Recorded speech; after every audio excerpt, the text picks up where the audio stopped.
Good evening, everyone. Welcome to my নিরুদ্দেশ যাত্রা YouTube channel, Facebook page. আজকে আমি তোমাদের সাথে আলোচনা করতে এলাম class 10 CBSE board syllabus Bengali subject code 005। একটা ইম্পর্টেন্ট চ্যাপ্টার রয়েছে তোমাদের সিবিএসসি বোর্ডে, গল্পগুচ্ছ রয়েছে। গল্পগুচ্ছে একটা ইম্পর্টেন্ট গল্প কাবুলিওয়ালা। সেই কাবুলিওয়ালা গল্পের বিষয়বস্তু নিয়ে আজকে আমি তোমাদের সাথে আলোচনা করব। যদিও কাবুলিওয়ালা গল্পের লাইন বাই লাইন টেক্সট পড়ে অলরেডি আমার ভিডিও আপলোড করা আছে ইউটিউবে, তোমরা দেখে নিতে পারো। প্রত্যেকটা লাইনকে অ্যানালাইজ করা আছে, এক্সপ্লেনেশন করা আছে। এখানে আমি একটা সংক্ষেপে গল্পটার মধ্যে কি রয়েছে একটা ভাববস্তু বা বিষয়বস্তু নিয়ে, ভাব এবং বিষয়বস্তু দুটোই নিয়ে আজকে আমি তোমাদের সাথে এখানে একটা ভিডিও করছি। এবারে এই ভিডিওটার মধ্যে আমি গল্পটা ছোটোখাটো জিনিসগুলো সমস্ত ভিডিওটার মধ্যে তুলে ধরার চেষ্টা করব। এবারে ভিডিওটা আমি আমার মতো করে বলছি, মানে গল্পটায় যা যা রয়েছে একদম প্রথম থেকে শেষ অবধি এটা আমার মতো করে আমি একটু তোমাদের সাথে আলোচনা করছি গল্পটা। তোমরা ভিডিওটা প্রথম থেকে শেষ অবধি স্কিপ না করে পুরোটা দেখো, আমি আশা রাখবো এটাই তোমরা পুরোটা দেখবে। আর এভাবেই তোমরা একটু আমার পাশে থাকো, চ্যানেলটাকে সাবস্ক্রাইব করো, বন্ধুদের সাথে শেয়ার করো, যাতে তোমাদের জন্যই আমি আরও ভালো ভালো ভিডিও রেডি করতে পারি। তাহলে কথা কম বলে আগে এবারে আমরা পড়াশোনায় যদি চলে যাই তাহলে ভালো হয়। প্রথমত আমরা আজকে আলোচনা করতে বসছি রবীন্দ্রনাথ ঠাকুরের কাবুলিওয়ালা গল্পটা নিয়ে। রবীন্দ্রনাথ ঠাকুরের এই কাবুলিওয়ালা গল্পটা একটা ছোট গল্প, ঠিক আছে? এবারে ছোট গল্পের নিয়ম মেনে রবীন্দ্রনাথ ঠাকুর ছোট গল্পের যে বৈশিষ্ট্যগুলো বলেছিলেন বর্ষাযাপন কবিতায়, আমি রিপিট করছি না, আমি এর আগের ভিডিওতেই বলেছিলাম কথাগুলো, সেই বৈশিষ্ট্যকে মেনেই আমরা গল্পটাকে দেখতে পাবো। গল্পের মধ্যে প্রথম রয়েছে চরিত্রের খুব একটা ঘনঘটা নেই, কয়েকটা সামান্য চরিত্র আমরা গল্পটার মধ্যে দেখতে পাবো। একটা হচ্ছে কাবুলিওয়ালা রহমত চরিত্র, একটা হচ্ছে মিনির চরিত্র, আর আমরা দুটো চরিত্রকে দেখতে পাচ্ছি। একটা হচ্ছে মিনির বাবা মানে লেখক, আর খুব অপ্রধান চরিত্র একটা আছে যেটা হচ্ছে কি মিনির মা। এই আর গল্পটা একমুখী গতির দিকে এগিয়েছে, আমরা দেখতে পাবো গল্পটার মধ্যে একমুখীনতা রয়েছে। আর গল্পটা শুরু হয়েছে মানে কীরকম বলবো, মানে লেখক তার মেয়ের কথা মানে বিষয়কে কেন্দ্র করে গল্পটাকে শুরু করেছেন, মানে খুব নিতান্ত সাদামাটাভাবেই গল্পটাকে আমরা শুরু করতে দেখতে পাই। গল্পের মাঝে একমুখী গতির দিকে গল্পটা এগিয়ে হঠাৎ করে মাঝখানে আমরা একটা ক্লাইম্যাক্স দেখতে পাবো, এবং গল্পের শেষ মুহূর্তটা একদম পুরো শেষে এসে আমরা যখন দেখব যে গল্পটা যেটা আমরা দেখব গল্পটার শেষ যেভাবে হচ্ছে, আমাদের মনটা কোনোভাবেই শান্তি পাবে না। অর্থাৎ রবীন্দ্রনাথের কথা অনুযায়ী শেষ হয়ে হইল না শেষ, অর্থাৎ প্রত্যেকটা বৈশিষ্ট্যই কিন্তু আমরা গল্পের মধ্যে দেখতে পাবো। এবারে চলে আসি গল্পের বিষয়বস্তুর মধ্যে। রবীন্দ্রনাথের এই কাবুলিওয়ালা গল্পটার প্রথমেই আমরা দেখতে পাচ্ছি যে লেখক মানে যিনি মিনির বাবা, যিনি লেখক, তিনি লেখালেখি করেন এবং তিনি বলছেন আমার মেয়ের বয়স হচ্ছে 5 বছর। মানে মিনিকে আমরা যখন থেকে দেখতে পাচ্ছি গল্পের মধ্যে তখন মিনির বয়স হচ্ছে 5 বছর। এবারে 5 বছরের মিনি অত্যন্ত বাকপটু, প্রচণ্ডই কথা বলে। কথক বলেছেন যে জন্মের পর থেকে 1 বছর পর্যন্ত যতদিন না পর্যন্ত ওর ভাষা শিক্ষা হয়েছে ততদিনই সে চুপ ছিল। তারপরে যবের থেকে সে কথা বলা শিখেছে এখনও পর্যন্ত সে চুপ করে একটুও থাকে না, অনর্গল কথা বলে যায়। এবং মিনি এতটাই কথা বলে যে তার সব কথার উত্তর দিতে না পেরে মাঝে মাঝে তার মা তাকে ধমক দিয়ে চুপ করিয়ে রাখে। কিন্তু তার বাবা কখনোই মেয়েকে ধমক দিয়ে চুপ করিয়ে রাখতে পারে না, বরং মিনি যদি একটু সময় চুপ করে থাকে সেটাই তার বাবার কাছে অস্বস্তিকর মনে হয়, ঠিক আছে? আর মিনির বাবার কাছেই মিনির সমস্ত কিছু আবদার তাই এসে বর্তায়। আমরা দেখতে পাচ্ছি গল্পের মধ্যে প্রথমেই মানে একটা সময়ের কথা দিয়ে গল্পটা শুরু হচ্ছে, যেটা হচ্ছে কি সকালবেলা, ঠিক আছে? সকালবেলা কথক তার লেখার ঘরে বসে একটা উপন্যাস লিখছেন। সেই উপন্যাসটায় কথক অলরেডি 16 নম্বর পরিচ্ছেদ অবধি কমপ্লিট করে ফেলেছেন, তিনি সপ্তদশ পরিচ্ছেদ লিখছেন। সেই সপ্তদশ পরিচ্ছেদ লিখতে লিখতে হঠাৎ করেই মিনি কথকের ঘরে এসে উপস্থিত হয় এবং মিনি নানাভাবে বাবাকে প্রশ্ন করে। কি প্রশ্ন করে? মিনির প্রথম প্রশ্ন, রামদয়াল দারোয়ান কাককে কৌয়া বলেছে, কাককে কি কেউ কৌয়া বলে? এই প্রশ্ন। তার বাবা যে কিছু উত্তর দেবে সেই প্রতীক্ষা না করেই মিনি আবার অন্য প্রশ্নে চলে যায় যে ভোলা নাকি বলছিল হাতি সুর দিয়ে আকাশে জল দেয় তাই বৃষ্টি হয়। ভোলাটা কিচ্ছু জানে না। অর্থাৎ মিনির নিজের প্রশ্ন, তার মনের মধ্যে যে প্রশ্নগুলো জাগে তার উত্তর নিরসনের আগেই তার মনে আর অন্য প্রশ্ন জেগে ওঠে। এবারে তার বাবার কাছ থেকে কোনো উত্তর না শুনেই তার বাবা যেখানে লিখছিল তার পায়ের কাছে, টেবিলের সামনে পায়ের কাছে বসে সে আগডুম বাগডুম খেলা একা একাই খেলতে শুরু করে দেয়।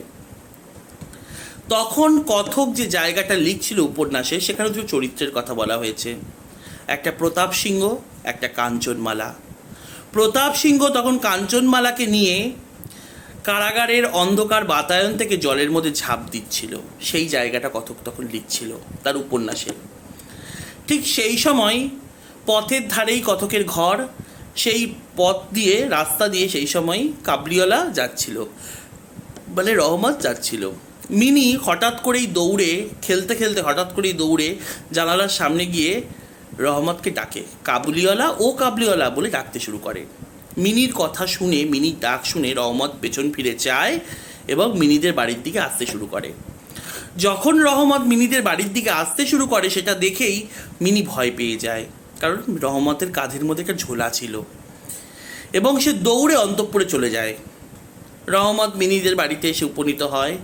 কথক ভাবে, তাহলে আজকে আমার আর উপন্যাস লেখা হলো না, আমার মেয়েই তো ওকে ডেকে এনেছে, তাহলে ওর কাছ থেকে কিছু যদি এবারে না কিনি তাহলে ব্যাপারটা খারাপ দেখাবে।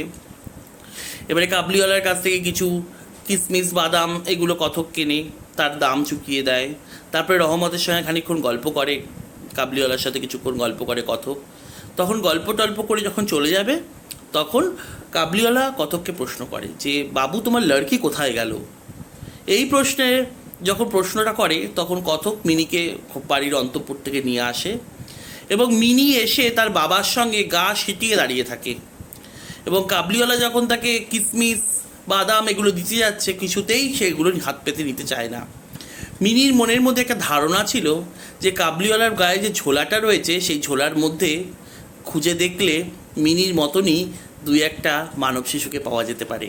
অর্থাৎ কাবলিওয়ালা হয়তো বাচ্চাদেরকে ধরে ঝোলার মধ্যে পুড়ে নিয়ে চলে যায়, মিনি এটা ভাবতো। এই ভয় সে কাবলিওয়ালার সঙ্গে প্রথম সাক্ষাতে কোনো কথা সেরকমভাবে বলেনি। এইভাবেই তাদের প্রথম সাক্ষাৎটা গেল। তারপরে কথকের আর মিনির ভয় ভাঙাতে হয়নি। তারপরেই কিছুদিন পরেই কথক দেখতে পাচ্ছে সকালবেলা কাবলিওয়ালা তাদের বাড়ির সামনে দাওয়ায় বসে ওখানে অনর্গল কথা বলছে, মিনি অনর্গল কথা বলছে, আর কাবলিওয়ালা দু একটা উত্তর দোঁয়াশলা বাংলায় ব্যক্ত করছে। কিভাবে তাদের মধ্যে যে এই প্রাণের সম্পর্ক গড়ে উঠল কথক সেটা জানে না, এবং দুজনে খুব ভালো বন্ধু হয়ে গেছে, কাবুলিওয়ালা এবং মিনি। ঠিক আছে। এবং কথক যখন ঘর থেকে বাইরে বেরোচ্ছে দুজনকে গল্প করতে দেখে, এবং খানিকক্ষণ পরে আবার এটাও দেখলো যে মিনির ক্ষুদ্র আঁচল বাদাম কিশমিশে পরিপূর্ণ, এটা দেখে কথক একটা আদুলি কাবলিওয়ালাকে দিয়ে যায় এবং বলে যায় ওকে রোজ রোজ এই সমস্ত দেবে না, কারণ এগুলোর ব্যবসার জিনিস, রহমতের ব্যবসার জিনিস। ওই জন্য কথক রহমতকে না করলে ওকে রোজ রোজ এগুলো দেওয়ার দরকার নেই বলে একটি আদুলি কাবলিওয়ালাকে দিয়ে যায়। কাবলিওয়ালা সেই আদুলিটি নিয়ে ব্যাগের মধ্যে ঢুকিয়ে রাখে এবং কথক চলে যায়। এবং কথক যখন বাড়ি ফিরে আসে, এসে দেখে যে বাড়িতে একটা অশান্তি তৈরি হয়েছে। মিনির মা মিনিকে প্রচণ্ড বকা দিচ্ছে, কেন মিনি কাবুলিওয়ালার কাছ থেকে আদুলিটা গ্রহণ করেছে। কথকের বুঝতে এতটুকু অসুবিধা হয়নি যে বাদাম কিশমিশের দাম কথক দিয়ে গেছিল কাবলিওয়ালাকে আদুলি হিসেবে, সেই আদুলিটা কাবলিওয়ালা তখন গ্রহণ করলেও পরে মিনিকে ফিরিয়ে দিয়েছিল, অর্থাৎ কাবলিওয়ালা কোনো দাম নেয়নি। মিনির মায়ের ব্যাপারে এবার একটু বলে রাখা ভালো। মিনির মা ছিল অত্যন্ত শঙ্কিত স্বভাবের মহিলা। শঙ্কিত স্বভাবের মহিলা মানে উনি চোর, ছ্যাচোর, ডাকাত এই সমস্ত মানুষদের খুব ভয় পেতেন। কোনো অচেনা মানুষের সঙ্গে পরিচয় করা, গল্প করা এগুলো উনি খুব একটা পছন্দ করতেন না। তাই প্রতিদিন কাবলিওয়ালার সেই মিনির সাথে দেখা করতে আসা, মিনির গল্প করা এগুলোকে উনি একটুও ভালোভাবে দেখতেন না। তিনি বারবারই তার স্বামীকে বলেছিলেন যে মিনির সাথে যেন কাবলিওয়ালা এত বেশি দেখা সাক্ষাৎ না করে বা গল্প না করে, বিপদ হতে পারে, এরকমভাবে উনি অনেকবারই সতর্ক করেছিলেন। কিন্তু কথক যখন মিনি এবং কাবলিওয়ালাকে দেখতেন, একজন প্রবীণ মানুষ এবং একজন বালিকা দুজনের মধ্যে যে বন্ধুত্বের সম্পর্ক, দুজনের মধ্যে যে সম্পর্কটা গড়ে উঠেছে, তা সেটা দেখে কথক মন থেকে কখনোই মানে সংবেদনশীল হৃদয় থেকে কখনোই বাধা দিতে পারেনি। আর এটা বলতে পারেনি রহমতকে যে তুমি এখানে এসে মিনির সাথে দেখা করবে না। এবং দুজনের মধ্যে একটা সুন্দর বন্ধুত্বের সম্পর্ক গড়ে উঠেছিল। কাবলিওয়ালা প্রতিদিন আসতো মিনির সঙ্গে দেখা করতে। কাবলিওয়ালা যখনই আসতো, কাবলিওয়ালাকে দেখে মিনি ঘর থেকে বেরিয়ে ছুটে গিয়ে বলতো, কাবলিওয়ালা, ও কাবলিওয়ালা, তোমার ঝুলির ভিতর কি? কাবলিওয়ালা হাসতে হাসতে উত্তর দিত, চন্দ্রবিন্দু যোগ করে বলতো, হাতি। তারপরে একটা দুটো কথা বলার পরে কাবলিওয়ালা পরীকে প্রশ্ন করত, ফকি, তুমি শ্বশুরবাড়ি যাবিস? মিনি তখন 5 বছর বয়সে দাঁড়িয়ে শ্বশুরবাড়ির অর্থ কিন্তু বুঝতো না। তাই অর্থটা না বুঝেই মিনি কাবলিওয়ালাকে উল্টে প্রশ্ন করত, তুমি যাবে শ্বশুরবাড়ি? অর্থাৎ এভাবেই তাদের দুজনের মধ্যে প্রত্যেক দিন একটা আলাপচারিতা চলতো। আর প্রতিদিনই কাবলিওয়ালা মিনির জন্য বাদাম, কিশমিশ, খোবানি, আখরোট এগুলো নিয়ে আসতো। এভাবে চলতে চলতে একটা দিন মানে এক এক দিন মানে কাবলিওয়ালা যখন আসতো মিনির বাড়িতে, কথক কাবলিওয়ালার সঙ্গে প্রচুর গল্প করত। আমরা এখানে এটাও পাচ্ছি, কথক উদ্ভিজ প্রকৃতির মানুষ। তিনি বাড়িঘর ছেড়ে কখনো বাইরে যেতে পারেন না, কিন্তু দেশ ভ্রমণ করতে তার খুব ভালো ইচ্ছা করে।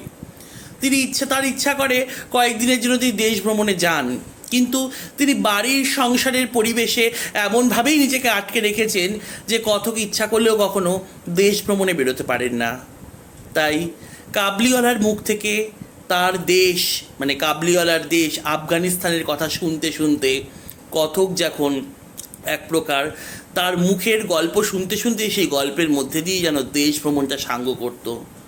সেই মরুচারী পর্বত, সেই উট, সেই মরুভূমি, বর্ষা হাতে নিয়ে মানুষরা কিভাবে যায়, এই সমস্ত কথাগুলো শুনতে শুনতে আফগানিস্তানের সেই দৃশ্যগুলো যেন কথকের মনের মধ্যে যেন চিত্রপটে এঁকে যেত।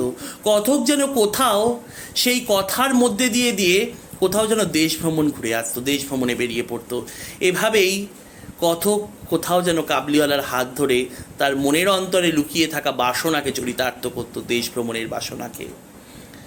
তারপরে দেখতে দেখতে বছর শেষ হয়ে আসে, মাঘ মাস।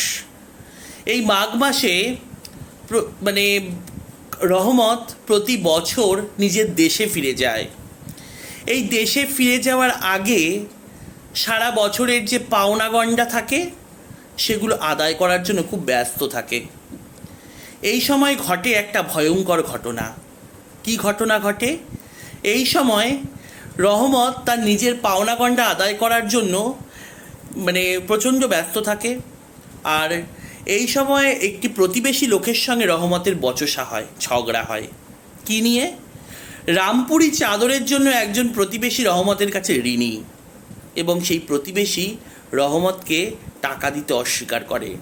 এবং এক কথা দু কথায় দুজনের মধ্যে প্রচণ্ড ঝামেলা বেঁধে যায়, এবং ঝামেলাটার মাত্রা এত চূড়ান্ত পরিমাণে হয়ে যায় যে রহমত তার বুকে ছুরি বসিয়ে দেয়, মানুষটা মারা যায়। এই ভয়ঙ্কর পরিস্থিতিতে দাঁড়িয়ে রহমতের কিছু করার ছিল না। একদিন সকালবেলা, সেই সময় মাঘ মাসে শীতের রোদ এসে পড়েছে কথকের ঘরের ভিতরে। কথক তার লেখার ঘরে বসে রয়েছে।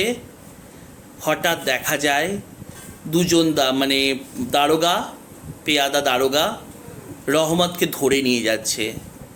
রহমতের গায়ে যে বস্ত্রটা ছিল তার মধ্যে রক্তের দাগ লেগে রয়েছে। পেছন পেছন আসছে কত পাড়ার ছেলের দল, এবং হাতে একজন দারোগার হাতে ধারালো একটা ছুরি। এই অবস্থায় ধরে নিয়ে যাচ্ছে। কথক দেখে হকচকিয়ে যায় এবং তাদেরকে দাঁড় করিয়ে জিজ্ঞেস করে যে ঘটনাটা কী, এবং জানতে পারে রামপুরি চাদরের জন্য রহমত এক প্রতিবেশীর কাছে ঋণী ছিল, এবং সেই প্রতিবেশী দেনা অস্বীকার করাতে রহমত তার বুকের ওপরে ছুরি বসিয়ে দিয়েছে। এরকম পরিস্থিতিতে রহমতকে ধরে নিয়ে যাচ্ছে। এমন ঠিক পরিস্থিতিতে মিনি ঘর থেকে বেরিয়ে আসে যখন রহমতকে ধরে নিয়ে যাচ্ছে। ঠিক মিনির সেই ডাক, কাবলিওয়ালা, ও কাবলিওয়ালা, আজকে আর মিনি এই প্রশ্নটা করেনি যে তোমার ঝুলির ভিতর কি, কারণ সেদিন রহমতের কাঁধে ঝুলি ছিল না। মিনি কাবলিওয়ালাকে দেখেই প্রশ্ন করে, কাবলিওয়ালা তুমি শ্বশুরবাড়ি যাবিস? কাবলিওয়ালা উত্তর দেয়, সেখানেই যাচ্ছি। শ্বশুরাকে মারতাম, কিন্তু কি করব, হাত যে বাঁধা। অর্থাৎ কাবলিওয়ালাকে তারা পুলিশ দুটো, দারোগা দুটো ধরে নিয়ে যায়। কাবলিওয়ালার জেল হয়ে যায়। যখন কাবলিওয়ালার জেল হয়ে যায়, তারপরে কাহিনী অনেকটা এগিয়ে যায়। মাঝখানের সময়টা অনেকটা আমরা কিছু দেখি না, অনেক মাঝখানে সময়ে খানিকটা স্টপ হয়ে যায়, যে তারপরে আমরা 8 বছর পরের ঘটনা আবার গল্পের মধ্যে দেখতে পাচ্ছি। এই যে মাঝে 8টা বছর কেটে যাচ্ছে, কাবলিওয়ালা জেলে যাওয়ার পর মাঝে যে 8টা বছর কেটে যাচ্ছে, কথক এখানে একটা কথাই বলছেন, আমরা ঘরের মধ্যে নিত্য কাজ করি, প্রত্যেক দিনের ডেলি রুটিন ওয়াইজ আমরা কাজ করি, আমাদের মতো করে জীবন কাটাই, হাসি আনন্দে সময় কাটে আমাদের। কিন্তু সেই পর্বতচারী মরুদেশের মানুষটি কিভাবে 8টা বছর জেলের অন্তরালে জীবন কাটাচ্ছে, তার কথা কিন্তু আমাদের চিত্তপটে একবারও উদয় হয় না। ঠিক সেরকমভাবেই আমরা দেখতে পাই মিনির মধ্যে থেকেও কাবলিওয়ালার স্মৃতিগুলো কিন্তু একটু একটু করে মুছে যায়। যে মিনি প্রত্যেক দিন কাবলিওয়ালার জন্য অপেক্ষা করত, সময়ের বেশি প্রতীক্ষা না করেই মিনি নবীন সহিসের সহিত খুব ভালো বন্ধুত্ব স্থাপন করে। তারপরে বয়স যত বাড়তে থাকে মিনির, একটু একটু করে সখারা সব চলে যায়, সখীরা এসে জুটতে থাকে। অর্থাৎ ছেলে বন্ধুদের সাথে মিনির বন্ধুত্বের পরিমাণ কমে আসে, সমস্ত সখীদের সাথে তার বন্ধুত্ব বেড়ে যায়। কথক বলছেন যে মিনি আমার ঘরের মধ্যে দিন রাত এসে আমাকে উৎপাত করতো লেখার সময়, এখন আমার ঘরেও কিন্তু মিনিকে বেশি দেখতে পাওয়া যায় না, কারণ মিনির বয়স বাড়ছে, মিনি বড় হচ্ছে, মিনি বুঝতে পারে, এখন অনেক কিছুই মিনি শিখছে, জানছে। তারপরে 8টা বছর পরের কথা, এক শরৎকাল, মিনির বিয়ে ঠিক হয়েছে। কথক অনেক আশা নিয়ে তার কৈলাসবাসিনী উমাকে আর পিতৃগৃহ ত্যাগ করে চলে যাবে পতিগৃহে। কৈলাসবাসিনী উমা যেমন তার গিরিপুর ত্যাগ করে শরতের বিজয়া দশমীতে ফিরে যায় কৈলাসে, গিরিপুর ত্যাগ করে পিতার বাড়ি ত্যাগ করে যেরকম ফিরে যায় কৈলাসে বিজয়া দশমীতে, ঠিক সেরকমই কতকের ক্ষুদ্র হৃদয় শূন্য করে তারও এই কৈলাসবাসিনী উমা, আনন্দময়ী উমা অর্থাৎ মিনিও চলে যাবে বিয়ের পরে তার শ্বশুর বাড়িতে। মিনির বিয়ের দিনের ঘটনা দিয়েই 8 বছর পরের কথা শুরু হয়েছে। রাত্রি শেষ হতে না হতেই কথকের বাড়িতে সানাই বাজছে। সেই সানাইয়ের সুর কথকের অন্তরকে বারবার কাঁদিয়ে তুলছে। সময় যতই এগিয়ে আসছে, মিনির বিবাহ বিচ্ছেদের মুহূর্ত ততই এগিয়ে আসছে। বিবাহের পরে মিনিকে ছেড়ে দিতে হবে কথককে, অর্থাৎ কথক চাইলেও তার আনন্দময়ী উমাকে নিজের অন্তরে কোনোভাবেই আটকে রাখতে পারবে না, তার বাড়িতে রাখতে পারবে না। মিনি চলে যাবে শ্বশুর বাড়ি, পিতার পুণ্য হৃদয় শূন্য করে মিনি শ্বশুর বাড়ি চলে যাবে। যে মেয়েটিকে ছোট থেকে এত বড় করেছে, যে মেয়েটিকে তিলে তিলে তিলে তিলে গড়ে তুলেছে, আজকে পিতাকে সমস্ত কিছু ছেড়ে তাকে পর করে দিতে হবে, তখনকার দিনে চিন্তাভাবনা অনুযায়ী। এই নিয়ে কতকের মন খুবই খারাপ। বাড়িতে তখন ঝাড়বাতি লাগানো হচ্ছে, কত লোকের আনাগোনা, যেন উৎসবের মরশুম নেমেছে বাড়িতে। কথক একা তার লেখার ঘরে বসে সেই দিন বিবাহে কত খরচপাতি হয়েছে তার হিসাব দেখছে। এমন সময় রহমত এসে হাজির হয় কতকের ঘরে। রহমতকে প্রথমে দেখে কথক চিনতে পারে না। রহমতের সেই তেজ আজ আর নেই, সেই বলিষ্ঠ চেহারাও আজ আর নেই। শুধু রহমতের হাসি দেখে কথক বুঝতে পারে এটা রহমত। তখন রহমতকে জিজ্ঞেস করে, কী রে রহমত, কবে আসলি? রহমত জানায়, গতকাল রাতে জেল থেকে ছাড়া পেয়েছি। অর্থাৎ জেল ফেরত আসামি, এই কথাটা শুনে কতকের অন্তরটা যেন কিরম কেঁপে ওঠে। আজকে শুভ দিন, আজকে আমার মেয়ের বিয়ের দিন, এই শুভ দিনে একটি জেল ফেরত আসামি আমার বাড়িতে এসেছে, তাও আমাকে মেনে নিতে হবে। এবং রহমত এসেছে একটা অন্যরকম আশা নিয়েই রহমত এসেছে কতকের সাথে দেখা করতে। রহমত আজও ভাবে যে 5 বছরের মিনিকে রহমত ছেড়ে চলে গেছে, সেই মিনি আজ সেরকমই আছে রহমতের চোখে। রহমত আজও মানে প্রতীক্ষা করে মিনির জন্য, যে সেখানে আসলেই মিনি কাবলিওয়ালা ও কাবলিওয়ালা বলে আজও ছুটে আসবে। রহমত সেই চিন্তা করেই সেই বাদাম, কিশমিশ, খোবানি এগুলো নিয়ে এসেছে, আখরোট এগুলো নিয়ে এসেছে মিনির জন্য। আজ তার কাছে ঝোলা নেই। রহমত এসে দাঁড়িয়ে থাকে। কিছুক্ষণ পর মিনির সঙ্গে যখন দেখা করতে চায়, কথক জানায় আজ আর কারোর সাথে দেখা হবে না, আজ বাড়িতে একটা কাজ আছে। কথক চায় না আজকের দিনে এই লোকটা মিনির সাথে দেখা করুক। কথক চায় না একটা শুভ দিনে আমার মেয়ে কোনো জেল ফেরত আসামির সাথে মুখোমুখি হোক। রহমতকে কথক চলে যেতে বলে। রহমত মনে কষ্ট নিয়ে চলে যেতেই উদ্যত হয়। দরজা অবধি গিয়ে ফিরে তাকায় এবং যে আখরোট কিসমিসগুলো নিয়ে এসেছিল মিনির জন্য, সেইগুলো কথকের কাছে দিয়ে যায়। খোকিকে দিয়ে দেবেন, তার জন্যই নিয়ে এসেছি।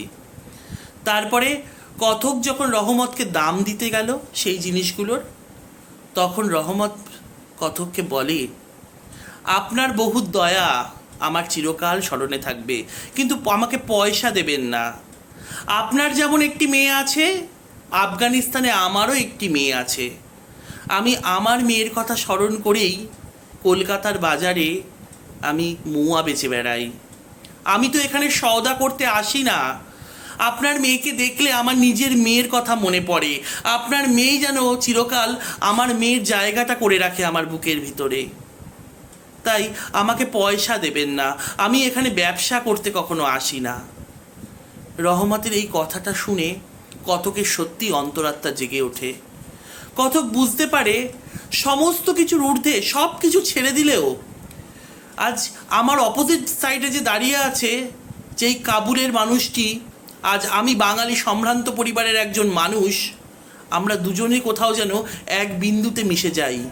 সেও যে আমিও সে, সেও পিতা আমিও পিতা।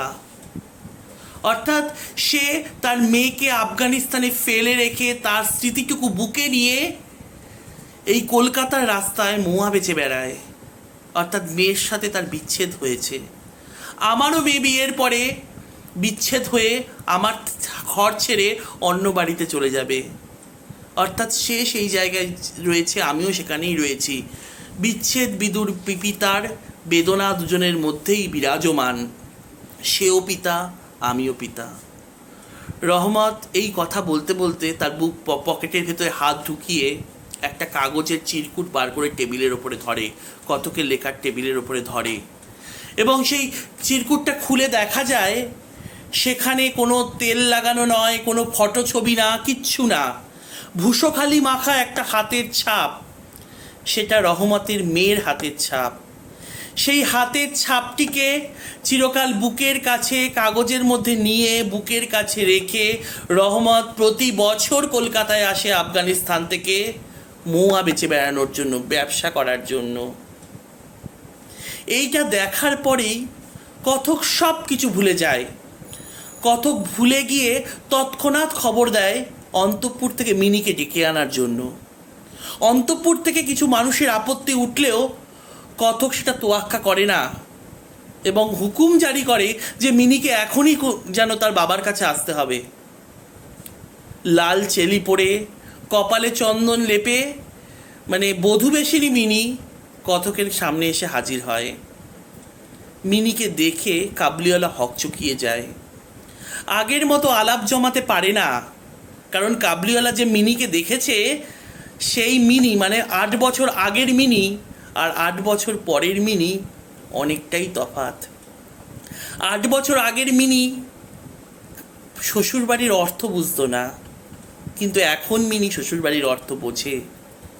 বধূবেশিনী মিনিকে দেখে কাবলিওয়ালা প্রশ্ন করে, খোকি তুমি শ্বশুরবাড়ি যাবে? মিনি এখন শ্বশুরবাড়ির অর্থ বোঝে। তাই আগে যেমন উত্তর দিত তুমি যাবে শ্বশুরবাড়ি, আজ আর মিনি সেই উত্তর দেয় না। মিনি আজ কাবলিওয়ালার থেকে একটু সরে গিয়ে অন্যদিকে মুখ ঘুরিয়ে দাঁড়ায় লজ্জা পেয়ে। সেই প্রথম সাক্ষাতের কথকের মনে পড়ে যায়, সেই প্রথম সাক্ষাতের কথা, যেদিন কাবলিওয়ালাকে দেখে কথকের গায়ের সঙ্গে গা শিটিয়ে মিনি দাঁড়িয়েছিল। কাবলিওয়ালার ঝোলার ভেতরে মিনির মতনই কতগুলো মানব শিশু রয়েছে ভেবে আজও লজ্জায় মিনি মুখ ফিরিয়ে দাঁড়িয়ে থাকে। কথক আর কাবলিওয়ালা আর মিনির সাথে আগের মতো আলাপ জমাতে পারে না। মিনি অন্তঃপুরে চলে যায়। অর্থাৎ কাবলিওয়ালার তখন মনে হয় তার মেয়েটিও আজ অনেক বড় হয়ে গেছে, মিনির মতনই তার মেয়েটিও আজ অনেক বড় হয়ে গেছে। সেও যদি আফগানিস্তানে ফিরে যায় তার মেয়ের সাথে তাকে নতুন করে আলাপ জমাতে হবে। কোথায় ছিল এতদিন তার মেয়ে? এই 8টা বছর কিভাবে তার কেটেছে, কার কাছে কেটেছে, কিছুই সে জানে না। এখন নতুন করে হয়তো তাকে গিয়ে আলাপ জমাতে হবে। সেই শরতের স্নিগ্ধ রোদে কাবলিওয়ালা হাঁটতে শুরু করে লেখকের কথকের বাড়ি থেকে বেরিয়ে।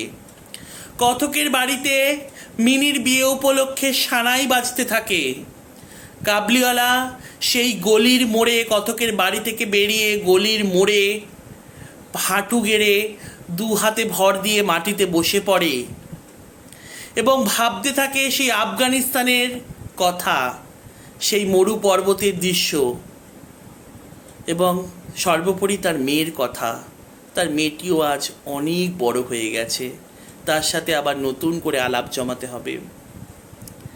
কথক মিনির বিয়ের জন্য কিছু টাকা আলাদা করে রেখেছিল, যে এক্সট্রা কিছুতে খরচা করবে, যেমন বৈদ্যুতিক আলো জ্বালানো হবে, গান বাজনা হবে, এইসবের জন্য, বিয়েতে এইসবের জন্য কথক কিছু টাকা সরিয়ে রেখেছিল। সেখান থেকে একটা নোট নিয়ে কথক কাবলিওয়ালাকে দেয় এবং বলে, রহমত তুমি দেশে ফিরে যাও, দেখো তোমার মেয়েটিও আজ অনেক বড় হয়ে গেছে, তুমি দেশে ফিরে যাও। তোমার আর তোমার মেয়ের সাথে যদি মিলন হয়ে যায়, তোমাদের সুখে চিরসুখে আমার মিনির কল্যাণ হবে। আমার মিনিও আজ নতুন জীবনে পা দিতে যাচ্ছে, ওকে আশীর্বাদ করো। হয়তো কাবলিওয়ালাকে একটা টাকার নোট দিয়ে দেওয়ার জন্য, একটা অংশের নোট টাকা কাবলিওয়ালাকে দিয়ে দেওয়ার জন্য কথক ভাবে, হয়তো আমি ভেবেছিলাম আমার বাড়িতে মেয়ের বিয়ে উপলক্ষে আমি বিজলি আলো জ্বালাবো, কারণ তখনকার দিনে বৈদ্যুতিক আলো ছিল না, বিজলি আলো জ্বালাবো মানে বৈদ্যুতিক আলো জ্বালাবো, গান বাজনা আসর বসাবো, হয়তো সেইগুলি করতে পারবো না। সেই টাকাটা আমি রহমতকে দিয়ে দিয়েছি, কিন্তু রহমতের আশীর্বাদে, তার পিতা পুত্রের মিলনে, রহমতের আশীর্বাদে আমার মিলির ভবিষ্যৎ জীবন উজ্জ্বল হয়ে উঠবে। এই নিয়ে অন্তঃপুরে কথাও উঠেছে, যে কথাগুলো আমি দিয়েছিলাম, বৈদ্যুতিক আলো জ্বালাবো বিয়েতে, গান বাজনা হবে, সেগুলো হয়তো করতে পারলাম না। এই নিয়ে হয়তো কথা শুনতে হবে আমাকে অন্তঃপুরে, কিন্তু অন্তঃপুরে মানুষের কাছে, ঘরের বাড়ির অন্যান্য মানুষের কাছে। কিন্তু তবুও এইটা আমার অন্তর থেকে শান্তি, যে তাদের মিলন সুখে আমার মিনির ভবিষ্যৎ উজ্জ্বল হয়ে উঠবে। অর্থাৎ এখানে একটা অতৃপ্তি নিয়ে রহমত আদেও আফগানিস্তানে ফিরে যেতে পারলো কিনা, রহমতের সাথে তার মেয়ের মিলন হলো কিনা, আমরা কিন্তু সেটা জানতে পারি না। গল্পটা আমরা দেখতে পাই এখানেই শেষ হয়ে গেছে। অর্থাৎ মনের মধ্যে একটা অতৃপ্তি নিয়ে, মনের মধ্যে একটা বেদনাকে চেপে রেখে, অর্থাৎ ভালো উপন্যাসের শেষ পাতাটা না থাকলে যেরকম বেদনাটা হয়, রবীন্দ্রনাথ ঠাকুর শেষ হয়ে হইল না শেষ, অর্থাৎ এরকম একটা মুহূর্তের মধ্যে দাঁড় করিয়ে পাঠককে গল্পটা সমাপ্ত করেছেন। কাবলিওয়ালা গল্প এখানেই শেষ হয়ে যাচ্ছে। আর কাবলিওয়ালা গল্পের যে কতগুলো গুরুত্বপূর্ণ লাইন, ঠিক আছে, সেই জায়গাগুলো একটু বলে দিচ্ছি, ওই জায়গাগুলো একটু দেখবে। এইখানে আমরা একটা গুরুত্বপূর্ণ লাইন দেখি গল্পে, সেই লাইনটা সবাই একটু আন্ডারলাইন করে রাখবে, এই কোশ্চেনটাও আসে। মঙ্গল আলোকে আমার শুভ উৎসব উজ্জ্বল হইয়া উঠিল, যখন মিনির বিয়েতে যে টাকাটা খরচা করবে বলে ভেবেছিল কথক, সেটাকে কাবলিওয়ালাকে দিয়ে দিয়েছে, ঠিক আছে, সেটা ভেবে তখন কিন্তু সেই সময় এই লাইনটা, ঠিক আছে, এখানে মিনির বাবা ভাবেন ইলেকট্রিক আলোয় তার মেয়েকে বিয়ে দিতে পারেননি, তাতে কি হয়েছে, তবে পিতাকন্যার মিলনে, পিতাকন্যা বলতে এখানে রহমত এবং তার মেয়ের মিলনে যে মঙ্গল আলো প্রজ্বলিত হবে, তাতেই মিনির ভবিষ্যৎ কি সুন্দর হয়ে উঠবে। এছাড়াও আরেকটা গুরুত্বপূর্ণ লাইন আছে গল্পের মাঝখানেই, দেখবে আছে, কৈলাসবাসিনীর সঙ্গে সঙ্গে আমার ঘরের আনন্দময়ী পিতৃভবন অন্ধকার করিয়া পতিগৃহে যাত্রা করিবে। যখন মিনির বিয়ে ঠিক হয়েছে, বিয়ের দিন, ঠিক আছে, রাত্রিবেলা থেকে কথকের বাড়িতে সানাই বাজছে, ঠিক সেই সময় আমি যেটা এক্সপ্লেন করে দিলাম, কৈলাসবাসিনী উমা বিজয়ার দিন যেমন গিরিপুর ছেড়ে তার পতির গৃহে চলে যায়, ঠিক সেরকমই গিরিরাজের হৃদয়ে ঝড় তুলে বেদনা ঠেলে যেমন গিরিপুর ছেড়ে কৈলাসে চলে যায়, ঠিক সেরকমই কথকের হৃদয়ও অন্ধকার করে দিয়ে মিনি চলে যাবে তার স্বামীর ঘরে, ঠিক আছে। তাহার পর্বত গৃহবাসিনী ক্ষুদ্র পার্বতীর সেই হস্তচিহ্ন আমারই মিনিকে স্মরণ করাইয়া দিল। মানে তাহার পর্বত গৃহবাসিনী বলতে গেলে রহমতের কথা বলা হচ্ছে। ক্ষুদ্র পার্বতী মানে তার মেয়ে, রহমতের মেয়ের হাতের ছাপটা যখন টেবিলের মধ্যে সেই কাগজটা ফেলেছিল, ঠিক আছে, সেখানে ভূষকালি মাখানো যে হাতের ছাপটা রয়েছে, সেটা দেখে কতকের মিনির কথা মনে পড়ছে, ঠিক আছে, সেই হস্তচিহ্ন আমারই মিনিকে স্মরণ করাইয়া দিল। এই লাইনটা খুব ইম্পর্টেন্ট, দেখে নেবে। আজ আমাদের বাড়িতে একটা কাজ আছে, আমি কিছু ব্যস্ত আছি, তুমি আজ যাও। যখন জেল ফেরত আসামি এসছে জেল খেটে, তখন কথক এই লেখক রহমতকে এমন কথা বলেছিল, তখন বুঝিতে পারিলাম সেও যে আমিও সেও পিতা আমিও পিতা। এটাও আমি এক্সপ্লেন করে দিয়েছি।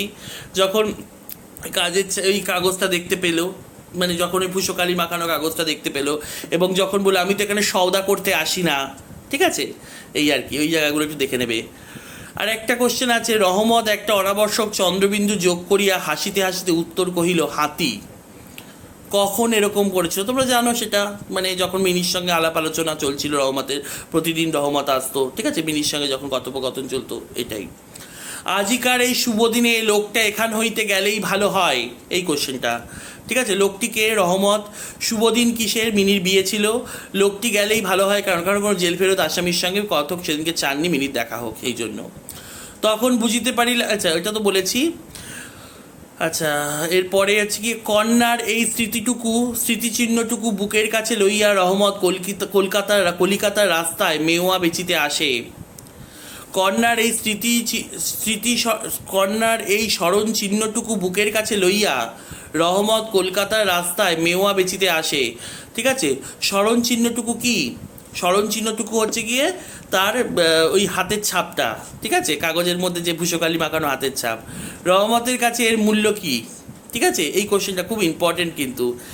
হচ্ছে গিয়ে স্মরণ চিহ্নটুকু হলো রহমতের, হলো আফগানিস্তানে রেখে আসা তার মেয়েটির ভূষমাখা হাতের ছাপ। রহমতের কাছে এর মূল্য অপরিসীম, ঠিক আছে। সেই মানে ভূষিমাখা হাতের ছাপ থাকা কাগজটির মধ্যে দিয়ে সে তার ছোট মেয়েটির সুকোমল হাতের স্পর্শ পায়, যা তার ও মেয়ের মধ্যেকার দূরত্বকে কমিয়ে দেয়। খুব ভালো করে এই জায়গাগুলো একটু দেখে যাবে, ঠিক আছে। আমি তাহারই মুখখানি স্মরণ করিয়া তোমার খকির জন্য কিছু কিছু মেওয়াল হাতে লইয়া আসি। আমি তো সওদা করিতে আসি না, যে লাইনটা আমি বললাম, অর্থাৎ ব্যবসা করতে আসি না। আমার মেয়ের মুখের কথা স্মরণ করে আমি তোমার মেয়ের জন্য মাঝে মাঝে কিছু কিছু মেওয়া নিয়ে আসি, মানে এইগুলো নিয়ে আসি, উপহারগুলো। আমি তো সওদা করতে আসি না, ঠিক আছে। এইগুলো একটু দেখবে ভালো করে। আরেকটা, এমন সময় রাস্তায় ভারী একটা গোল শোনা গেল। কখন কিসের গোল, যখন ওই যে রহমতকে মানে দুইজন দারোগা ধরে নিয়ে যাচ্ছিল, ওই সময়টা জায়গাটা, ঠিক আছে, এই লাইনটা খুব দেখে নেবে।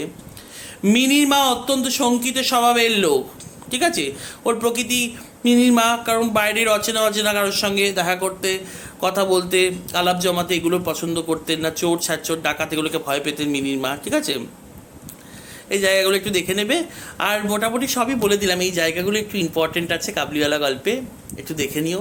আমার আলোচনাটা যদি শুনে থাকো প্রথম থেকে শেষ অবধি, গল্পটা একদম পুরো ছবির মতো পরিষ্কার হয়ে যাওয়ার কথা। আমি কারণ কোনো জায়গায় বাদ দেইনি গল্পের, মোটামুটি সবই তোমাদের সঙ্গে আলোচনা করার চেষ্টা করেছি। আর কয়েকটা কোশ্চেনেও ইম্পর্টেন্ট লাইনও বলে দিলাম লাস্টে। আশা করি সমস্যা হবে না। টেক্সট ধরে লাইন বাই লাইনও আলোচনা করা আছে, তোমরা ভিডিও দেখবে, মানে একটু সার্চ করে দেখো নিরুদ্দেশ যাত্রা চ্যানেলটার। এর আগের বছরই আমি ভিডিও করেছি, ঠিক আছে, কাবুলিওয়ালার লাইন বাই লাইন আলোচনা করা আছে। এটা তো আমি একটা জেনারেল আলোচনা করলাম তোমাদের সাথে। তোমরা এইভাবে একটু আমার পাশে থাকো, আর চ্যানেলটাকে সাবস্ক্রাইব করো, বন্ধুদের সাথে শেয়ার করো, আর ভালো লাগলে আমাকে কমেন্ট করে জানাও। তোমাদের কমেন্ট পড়ার জন্য আমি একান্তই আগ্রহী। আর কীরম টাইপের তোমরা চাইছো, কি করে দিলে ভালো লাগবে, কীরম টাইপের ভিডিও তোমাদের পছন্দ, একটু জানালে ভালো হয়। আর এভাবে একটু পাশে থাকো আমার, আর পড়াশোনায় থাকো, ভালো থেকো, সুস্থ থেকো। আজ এই অবধি, চলো বাই।